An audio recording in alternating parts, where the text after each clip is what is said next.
बिस्मिल्लाहिर्रहमानिर्रहीम। अस्सलाम वालेकुम रहमतुल्लाहि व बरकातुहू। आजकल हर दूसरा बंदा रिस्क की वजह से परेशान है। मैं आपके लिए एक ऐसा वजीफ़ा लेकर आया हूँ जो सिर्फ आपने रात को एक बार ही करना है। मैं अपनी हर वीडियो में मेरी कोशिश होती है कि मैं हदीस के मुताबिक ही आपको बताऊँ ताकि आप उस पर अमल करें, अपने मामलात अल्लाह ताला के सुपुर्द करें।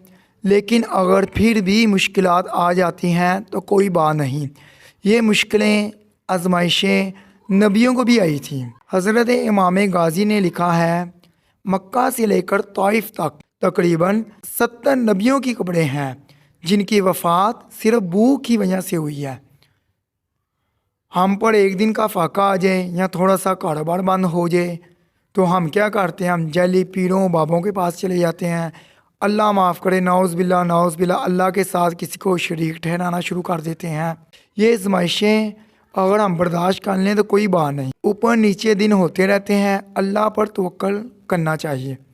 वो रिस्क देता भी है और रिस्क तंग भी कर देता है। वो अपने बंदों को आजमाता भी है और डील भी दे देता है। इसकी डील से भी डरना चाहिए और इसकी आजमाइश से भी डरना चाहिए। मैं आपको हज़रत अब्दुल्ला बिन मसूद का वाक़या सुनाता हूँ। हज़रत अब्दुल्ला बिन मसूद एक रोज़ बहुत ज़्यादा बीमार हो गए। हज़रत उस्मान रज़ी अल्लाह अन्हु तीमारदारी के लिए तशरीफ़ ले गए। वो जाकर कहा, आप बड़े बीमार हुए हैं, मुझे तो फ़िक्र लग गई, आपकी बेटियां भी बहुत ज़्यादा हैं, मैं चाहता हूं कि बैतुल माल में से कुछ आपकी मदद करूं। तो हज़रत अब्दुल्ला बिन मसूद रज़ी अल्लाह अन्हु कहने लगे, मुझे किसी चीज़ की टेंशन नहीं है, मैं जितना भी बीमार हूँ। मुझे मेरे नबी करीम सल्लल्लाहु अलैहि वसल्लम ने एक सूरत का बताया है कि आपने रोज़ाना शाम को ये सूरत पढ़नी है। मैंने अपनी बेटियों को भी सिखा दिया वह सूरत ज़बानी। मुझे यकीन है अल्लाह ताला पर, चाँद टूट जाए, सितारे टूट जाएँ, जो मर्ज़ी हो जाए, मेरे नबी करीम सल्लल्लाहु अलैहि वसल्लम की बात टल नहीं सकती। क्योंकि मेरे नबी करीम सल्लल्लाहु अलैहि वसल्लम ने फरमाया, अगर ए अब्दुल्ला तुम ये सूरत शाम के टाइम पढ़ोगे तमाम उम्र तुम्हारे घर में फाका नहीं होगा। तो मैंने अपनी बेटियों को भी ये सूरत सिखा दिया है। अगर मैं दुनिया से चला भी जाऊंगा तो वो सूरत पढ़ती रहेंगी तो कभी भी ज़िंदगी में उनके घर में फाका नहीं आएगा।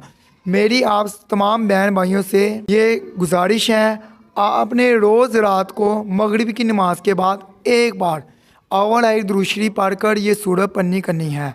तो इंशाअल्लाह ताला 7 नस्लों तक रिस्क की कमी नहीं होगी। ये सूरत 27वें पारे में है और इसका नाम है सूरत वाक़िया। ये आपने मगरिब की नमाज के बाद पढ़नी है अव्वल आयत दुरूद शरीफ पढ़कर।